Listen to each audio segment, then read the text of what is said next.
Thanks, Robin, and great to see everybody here today. And I really appreciate you taking the time to come on such a sunny day if you're seeing this live. And what I'd like to focus on is really what are the 6 key behaviours for engaging people through change. And also, how do you value difference in the team? Now, I know some people now, lockdown is loosening off, some people are working in intact teams, some people are working remotely, and how do you harness and engage the diversity of the team so that everybody pulls together to see things even better, but be able to work simpler, better and faster, and also share some tools and tips on vital communication and a vital communication team model. So I hope everybody can see my slides. And what I would like to look at as we go through this is thinking about behaviours. And behaviours are very much how we react or respond to things.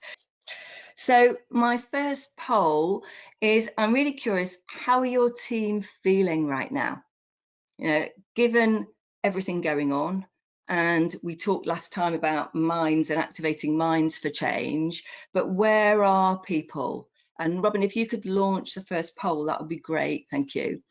Just to get a sense of how's your team feeling. You know, not great, there's so many changes going on and you're sort of a bit more to the left side of this graph.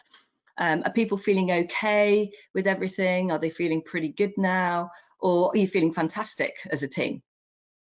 Now, you might have different team members feeling slightly differently, but if you were to just in general get a sense of where your team's at, it'll help me to focus on the behaviours and some of the things that we're going to be looking at in this session.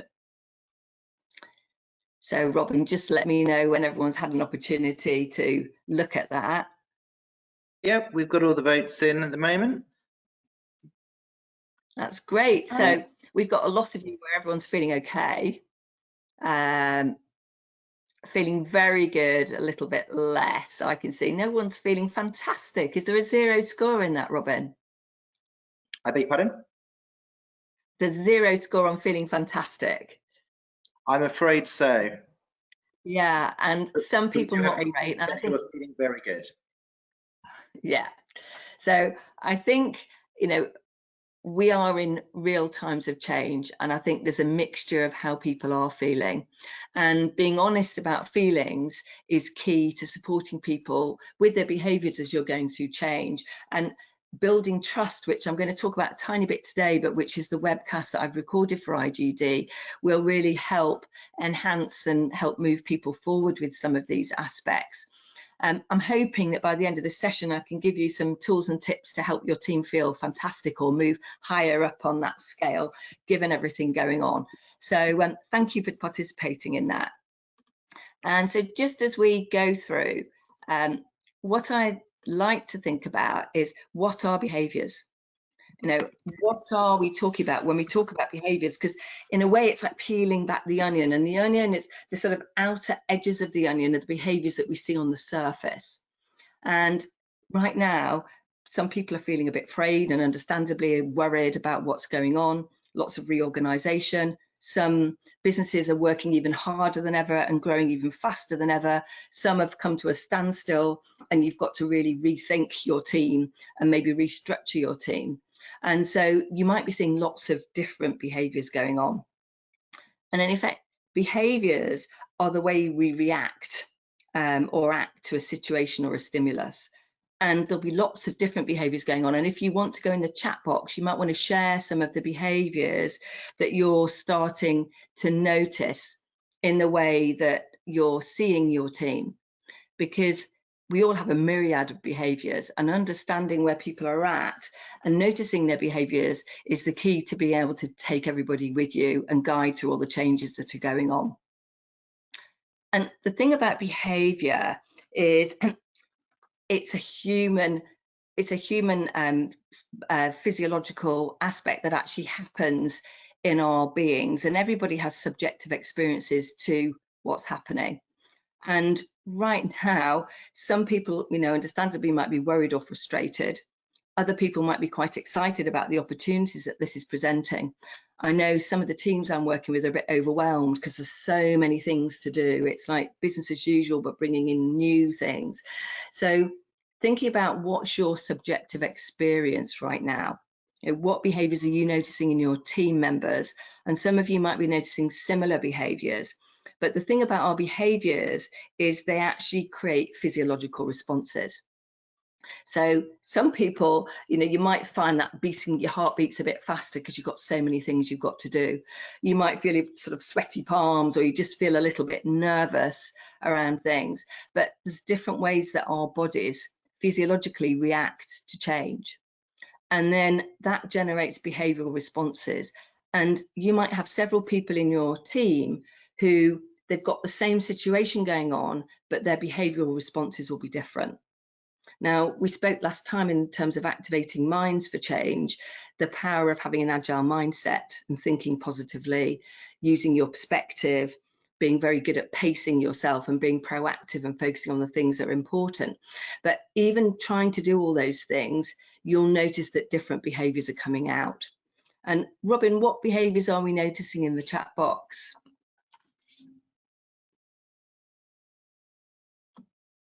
When I'm on mute, Yeah. Well, I think we haven't got any, to be honest with you, Carol, but I think people are just really intently listening into someone has just come in with shattered. Oh, Shattered, yeah. And that sounds good. I definitely think. Here they come. Yeah. Thank you.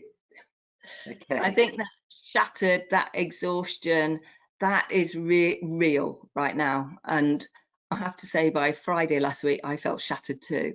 And I think we go through curves. And last time on the previous webinar, I talked about the cycles of change. But because there's so many changes going on, we go through lots of different cycles and we move up and down the change curve. But noticing you are shattered is take that step back and think, what do I need to do to help move myself forward? And when I share the vital model, it might actually help you and help you support some colleagues around what that might look like.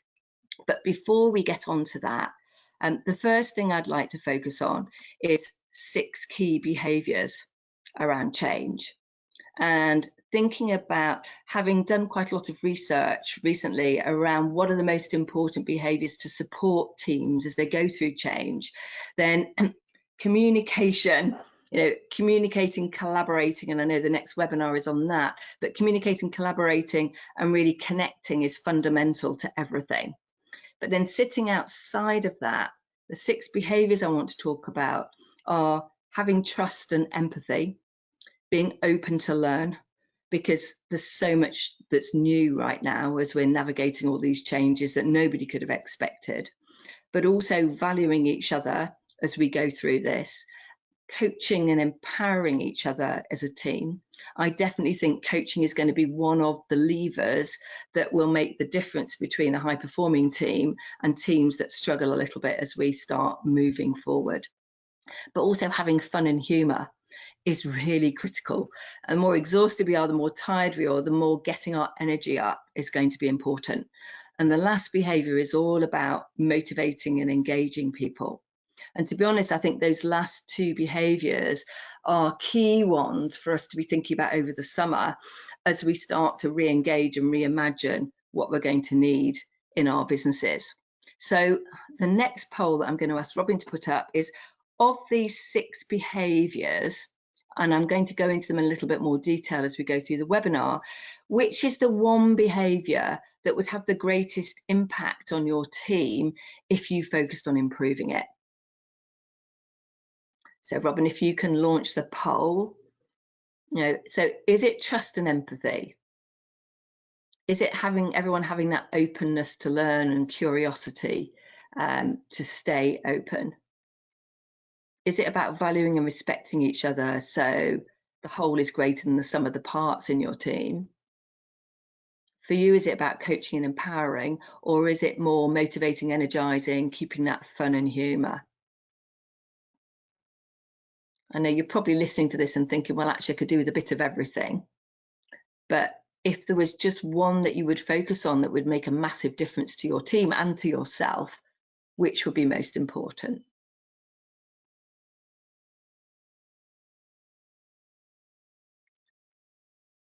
So we're fairly even on some of this. Let's just have a look. So I can't see the actual scores. I can just see that they're all fairly similar. Is the motivate, energize, and fun got the highest score, Robin? Yes, it does. So just to give you the percentages, we've got trust and empathy at 13%, openness to learn is 20%, value and respect 18%, coach and empower 25%, and motivate, energize, and fun also at 25%. Okay, so maybe as I go through this, I'll go quicker on some of the earlier slides, and I'll spend a little bit more time on the coach and empower and motivate and energize as we go through this, because I do think that is really, really important right now. So thank you for participating in the poll. I really appreciate it. And as we look at this, there is a separate webinar on trust, that a webcast that I've created. But if people aren't trusting each other in your team, a lot of the other things are a waste of time. So building that trust, believing in each other, and knowing you've got each other's backs is really important, and creating some time to talk to each other about levels of trust, and maybe watching the webcast. I share in that webcast 3 different tools you can use to really help your team build more trust. And linking with trust is the empathy. It's having that ability to really connect with people. And I think we're noticing that a lot as people are working remotely, we're having to use technology more. There's more technology in our lives, but because of that, we need to be even more human. So taking the time out, even just whether you use Microsoft Teams or whether you use Zoom or Skype, if you've got the opportunity to look somebody in the eye, even though you can't physically see them, we're having less coffee chats or water cooler moments, but it's finding the opportunity to really connect, to appreciate what your team's going through, to listen to them, to really listen. And different people will need different things, and it might be purely picking up the phone to team members, or it might be having a team group session. But having empathy and really appreciating each other is definitely something that's going to pick people up from the exhaustion and from the change fatigue. But empathy requires active listening and silence. And a lot of you said that coaching is important, and I would say when I'm teaching coaching skills to people, active listening is one of the most important skills.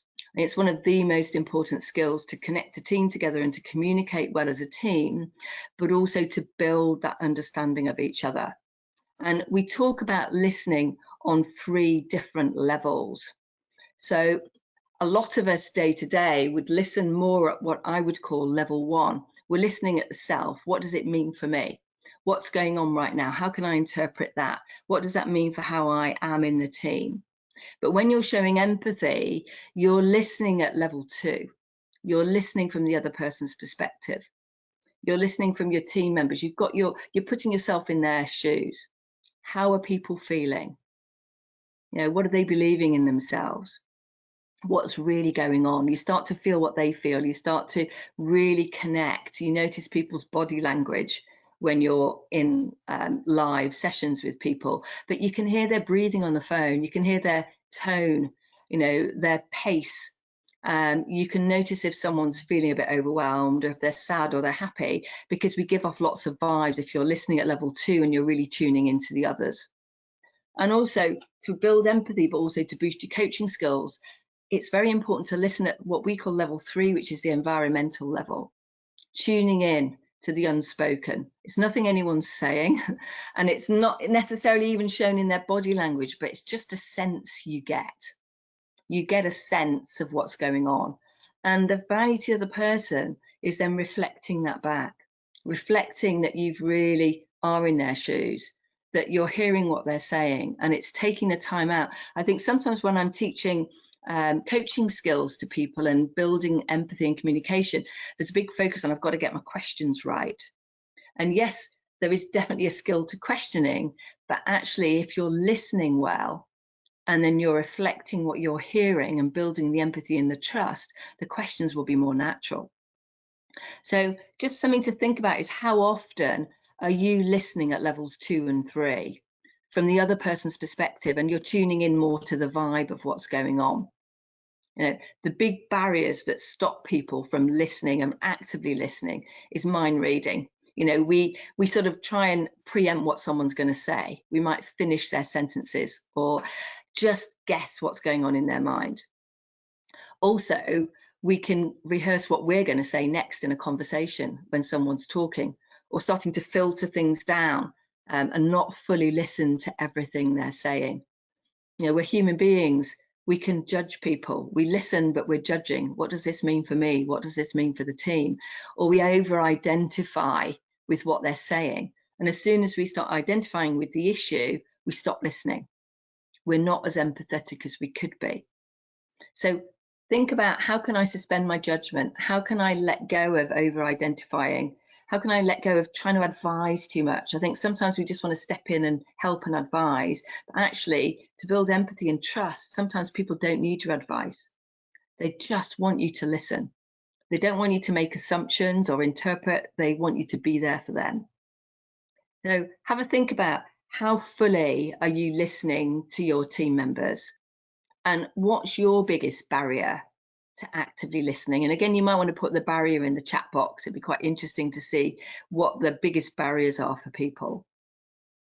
But the value in really listening well is then reflecting back and building empathy by sharing and replaying back the words you're hearing. So what I heard you say is, you shattered. You might reflect back some feelings you noticed or some emotions. You know, I'm really picking up that, you know, I've got a sense that you're feeling a bit overwhelmed right now.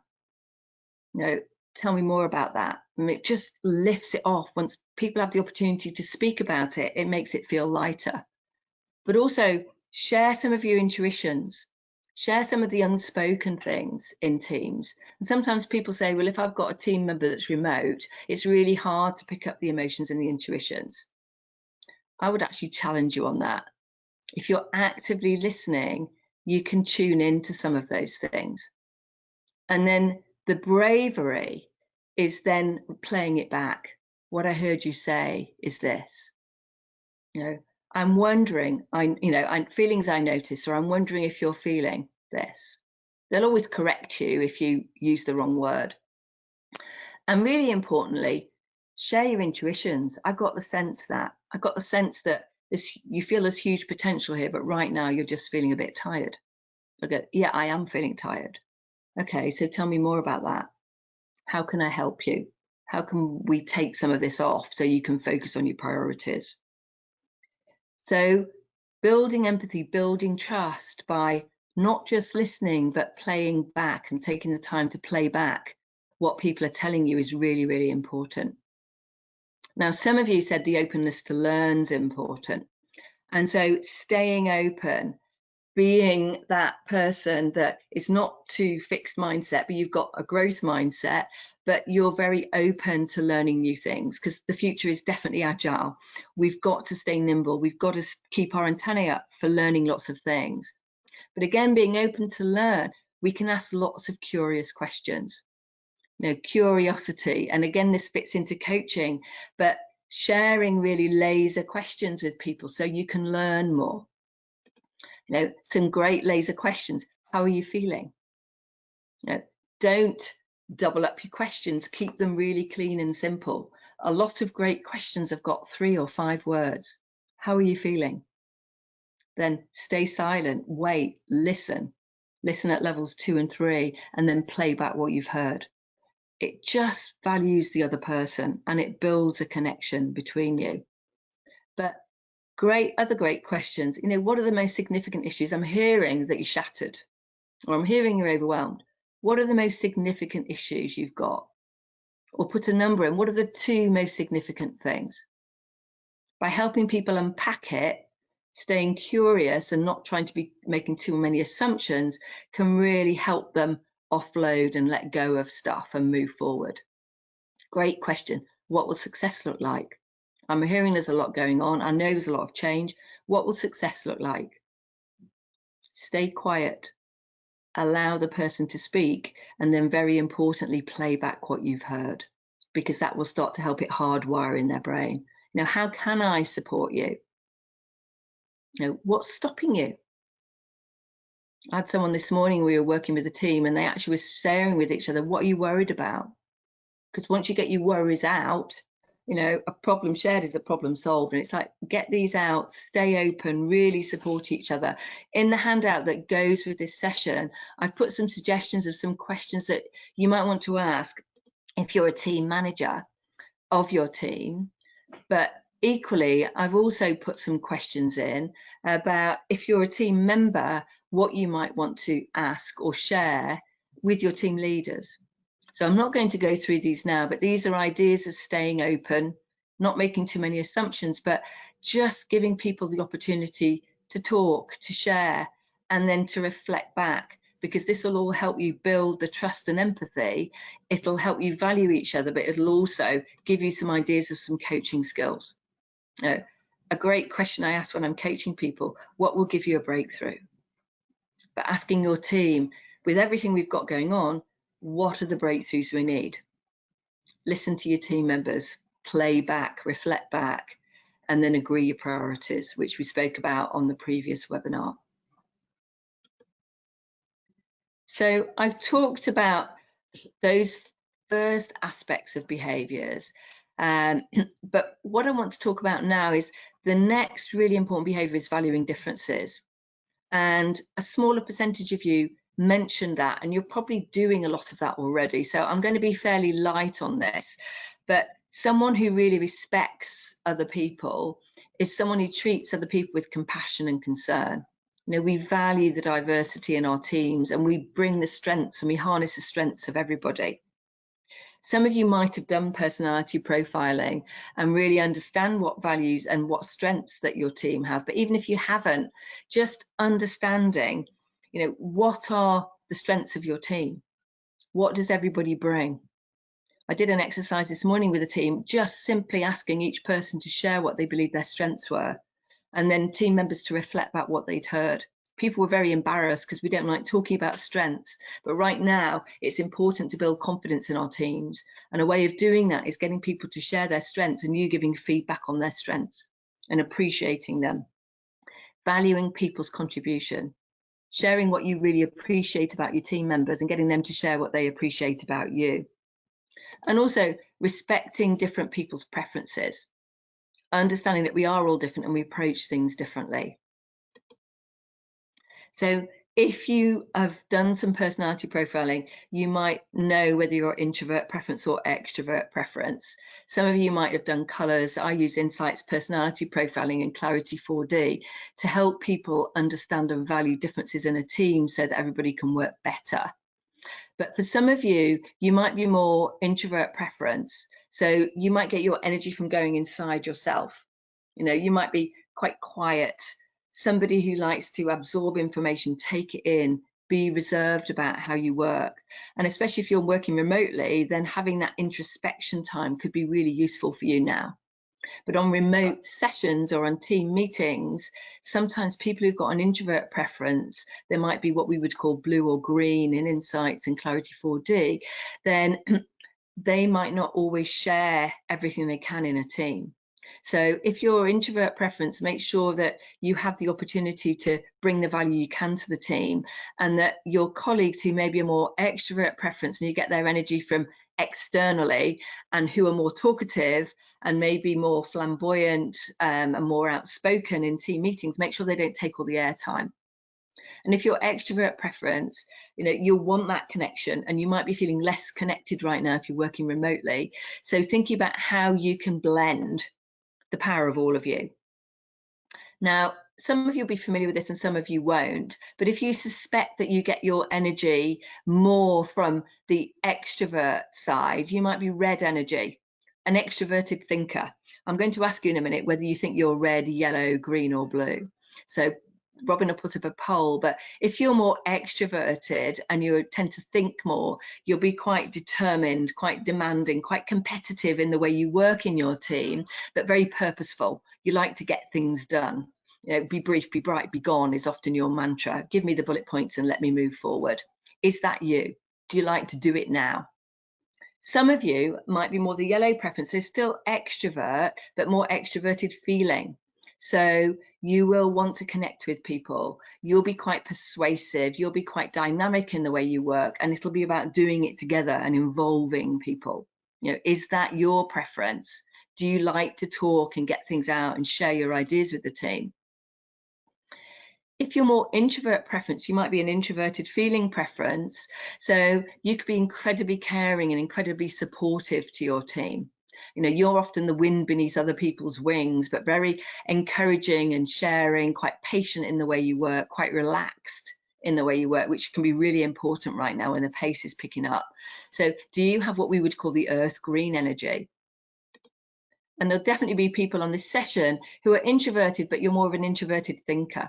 So you're the blue energy, logical. You tend to like structure, you like to analyze things, you like to be cautious, but you want to get things right. It's very important for you to do the right thing. Now, we're all a blend of all of these, but in a team, it's really useful to understand who has which preferences, and therefore, how can you communicate best? So Robin, if you'd like to just put the poll up, it'd be really interesting to see on this webinar, which of these do you think is most like you? You know, do you feel that you're fiery red and like to get stuff done quickly? Are you the sunshine yellow that likes to do things together and collaborate and be quite sociable in the way you do it? Are you the earth green that likes to do things harmoniously? You know, you support everybody and you create the vibe in the team. Or are you the cool blue that likes to get things right, put the logic, put the structure in place and help everyone organize themselves?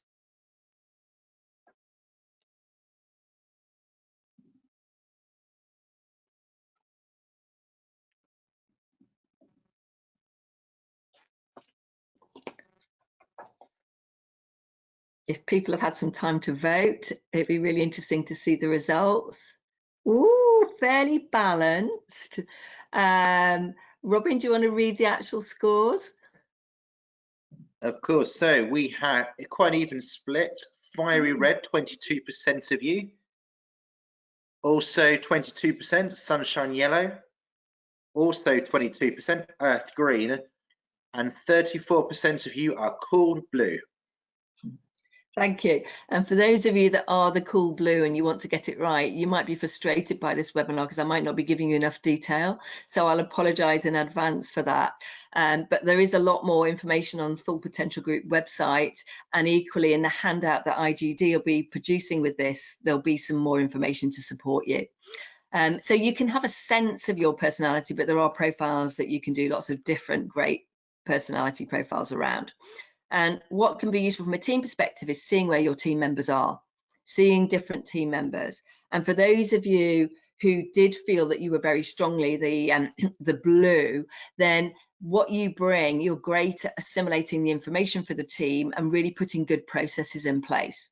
Now, those of you that are really strong on the red bring the focus to the team. Those yellow bring flexibility and agility. So you start to get a sense of what you can bring and what different team members need. So fiery red, you want to be able to make conclusions, come up with the best outcomes. You know, the yellow energy really wants to create stories around what's going on, understand what's going on, put the presentation, but you'll be very much about the future focus and where there's a team going next and how can you reinvent the team. Those of you with the earth green energy, you'll want to be in a relatively speaking non-threatening environment. You know, you like to create the safety, you like everybody to get on and have the harmony together. And those of you with the blue energy, then you'll be great at pulling the data together, pulling the statistics and the evidence to help support the change. So every team member's got different brilliant values and strengths that you contribute, and it's recognizing those and using those. It wouldn't be great if everybody in the team was all cool blue. So the cool blue brings the great process, the red brings the focus, the yellow brings the flow and the agility, and the green is great for climate, building trust and cohesion. So they're all equally important, and it's just knowing what's important and what you bring and valuing that with each other. So we've talked about some of the key behaviours, we've talked about valuing each other, and now moving on to more of the coaching and having fun and the motivation aspect of this webinar before we finish. And I want to start with these vital conversations in coaching. Now, some of you will have done coaching skills before, and I've been teaching coaching skills to people for 20 years, and I'm still learning myself. I could still be better at asking the laser questions. I can still be better at listening and really empowering people and reflecting back. But the 5 most powerful coaching skills that I believe any team needs to share is having a growth attitude.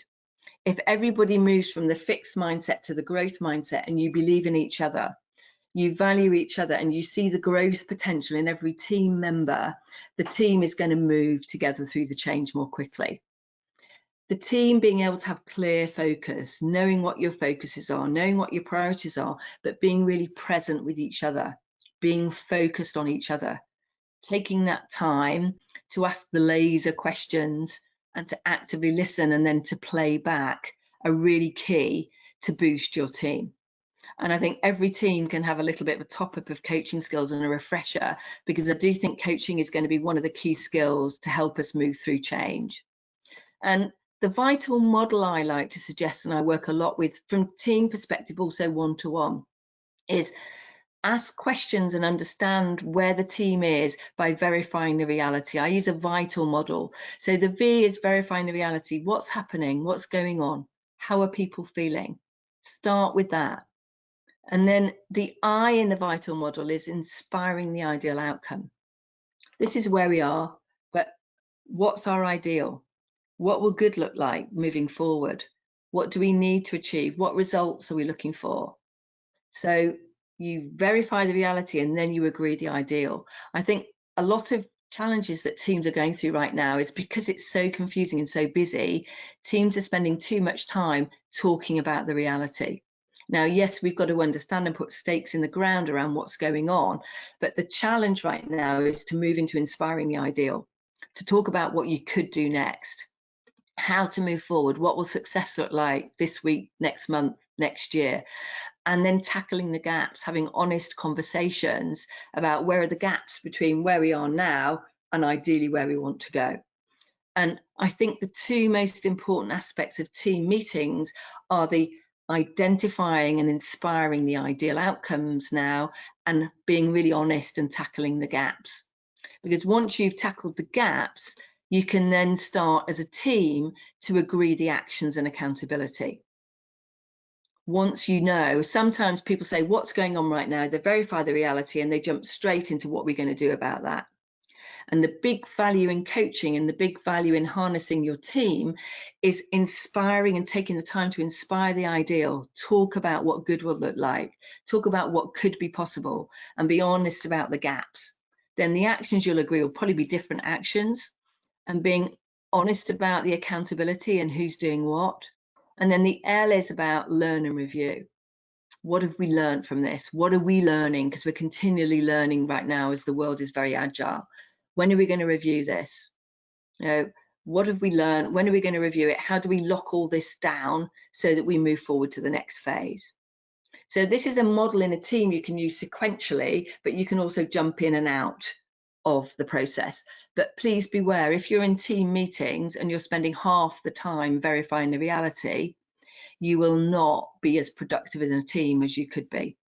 High performing teams are brilliant at the whole model, but they excel at the I and the T bit, inspiring the ideal and tackling the gaps. So I hope that's given you a little bit to talk about. There's a lot more I could teach on that, but it's whetting your appetite and giving you a sense of this. And then the fun and the humor. We can't forget the importance.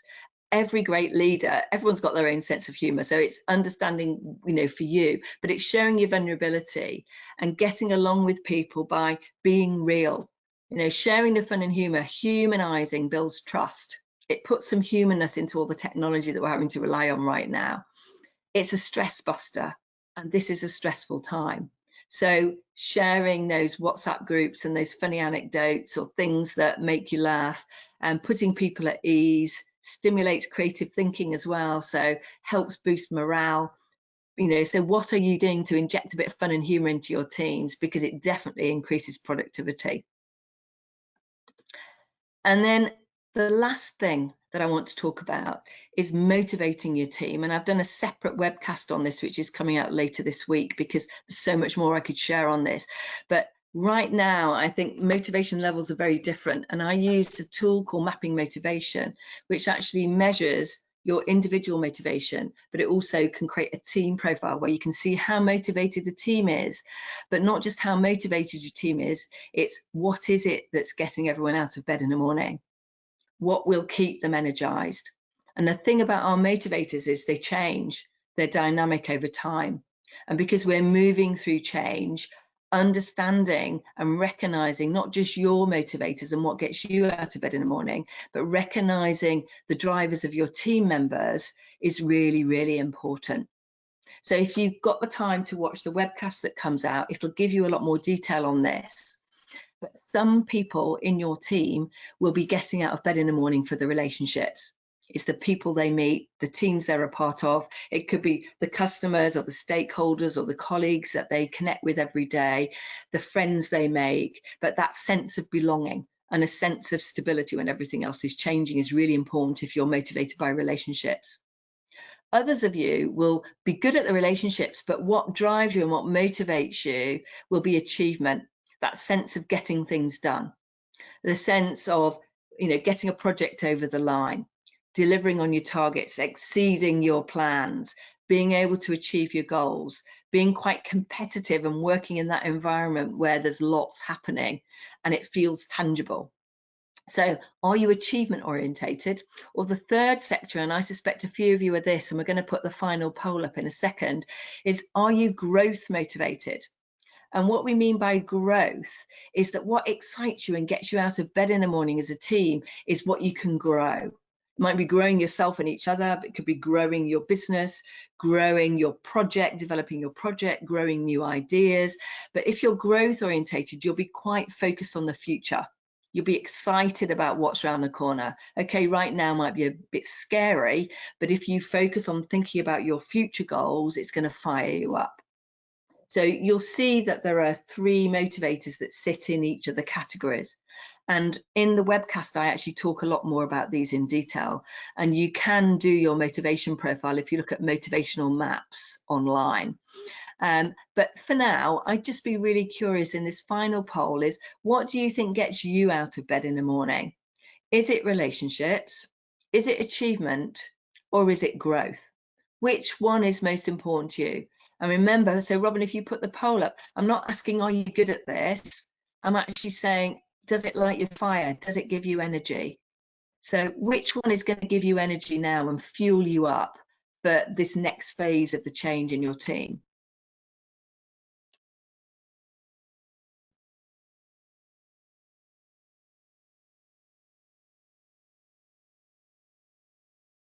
When I'm working with teams and getting them to guess what motivates them, it's good to see what team members have got in common, but also it's really interesting to see how people are different.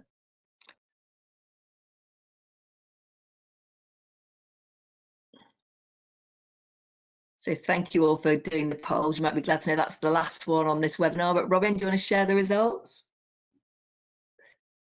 Again, Yep. fairly balanced. Okay. Go on. Yep. So we have got relationships 34%, achievement 37%, and growth 29%. Thank you. So slightly more of you wanting to get things done, wanting to make things happen. Now, what's really interesting about this, and you might be quite interested to know, is that if you're more relationship orientated, you might be slightly slower to change. And the reason you'll be slower is because you want to take everyone with you. You don't want to upset people. You want to make sure they're okay. So, and be mindful of members in your team. If you're achievement orientated, you'll be a bit faster to change. You'll be a bit more willing to take a risk as long as it supports what you want to achieve. So if you're achievement orientated, be very mindful that team members who are relationship orientated will want to make sure that there's enough harmony and understand the change before they'll move. For those of you that said you were growth orientated, you'll be the change makers in your team. You'll be the ones that will be thinking about the future, and you'll be quite up for a little bit of risk. So you'll be up for a little bit of risk, and you'll definitely enjoy the change and could get bored if things don't change too quickly. So Be mindful that different people in the team might have different motivational drivers. Some of you'll be faster to change, some of you'll be slower to change. And recognizing that and working together and being able to talk to each other and coach and communicate and have the language will help you as a team pull together. So I hope that's given you a little bit of an insight into motivating each other. And then just as I close off this webinar and I'll open up for questions, my summary for this is, if you really want to create exceptional performance in your teams right now, so that people are really pulling together and really supporting each other and doing the best they can do, despite all the changes or because of all the changes, I would say, as a lot of you voted, high levels of motivation and energy are critical. So knowing what motivates you, know what gets you out of bed in the morning as an individual, but as a team, will be really important to help you navigate the changes ahead. So understand your motivation, but build the trust and the personal commitment with each other. Have those coaching conversations, listen to each other, take the time to play back and reflect what you've heard, and be willing to go the extra mile with each other is really important now for a team. And right now, it's stories and galvanizing events that are going to pull the team together. Creating the stories about overcoming the odds. None of us could have ever imagined with COVID-19 this ever happening to us in our lifetime. This is a galvanizing event like no other we've seen this century. So now is an opportunity to use the stories coming out of this to be stronger, to support each other, and to be honest and share our challenges too, because we can all learn from those. But please remember, I know it's tough, but look at the fun and humour. How can you inject that? And some team members will feel better at times than others. So how can you support each other to keep everybody's spirits up? And ultimately, what holds the whole team together is being committed to something larger than yourself. So having a team purpose and a compelling purpose that is something that is greater than yourselves, and it's a real passion to fulfill it. So sharing your personal motivators and purpose, but pulling that together as a team is something that's going to allow you to move through and really make the most of the changes ahead. So I hope that's given you some ideas around some of the behaviours you might want to do, some conversations you might want to go away and have with your team members to really support you in these times of huge, huge change. So I'd like to thank you very much for listening. And if you want to take yourself off mute and ask a question or put something in the chat box, I'll definitely stay on and see if I can answer any questions. And I know Robin's going to help me with some of that. But I'd just like to say thank you very much. And there's a lot more information on motivation on Full Potential Group website, so www.fullpotentialgroup.com, but also in the IGD handout and in the support materials that IGD have created for everyone to help you with all this remote learning. So thank you.